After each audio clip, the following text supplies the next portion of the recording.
बातमी हिंगोलीतून. हिंगोलीच्या सापड गावामध्ये वन्य प्राण्यांचा उच्छाद बघायला मिळतोय. 4 एकर सोयाबीनची नासाडी या वन्य प्राण्यांनी केली आहे.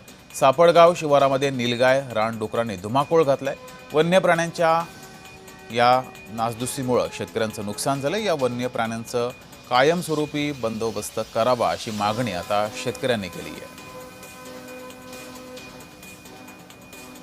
या वन्य प्राण्यांचा बंदोबस्त करावा अशी मागणी केली आहे, कारण वन्य प्राण्यांमुळे शेतीचं मोठ्या प्रमाणात नुकसान झालंय.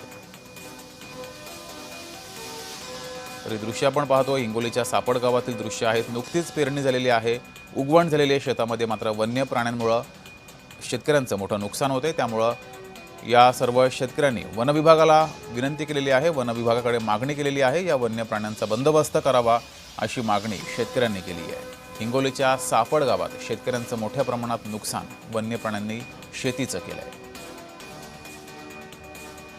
तर 4 एकरवर एका शेतकऱ्यानं सोयाबीनची पेरणी केली होती आणि या सोयाबीनची मोठ्या प्रमाणात नासाडी झालेली आहे. वन प्राणी जे आले तर त्याने अशी जे नुकसान केली ती खूप केली. डुक्कर, रोही, हरण आणि हे वानर हे रोज आले तर रात्री 12च्या पुढे आले आणि नुकसान करायला तर आता हे सरकार म्हणते पीक विमे काढा. आज जमिनीतून हे धान बाहेर अजून याच लागलं, 2-2 पानावर अजून सुरुवात नाही झाली तर रोही हरण डुकराची सुरुवात झाली तर आम्ही शेतकऱ्यांना करायचं काय? आमची काय सोय? हा सांगा बरं. आता किती नुकसान झाली, खूप नुकसान झाली. याचा जिम्मेदार कोण आहे?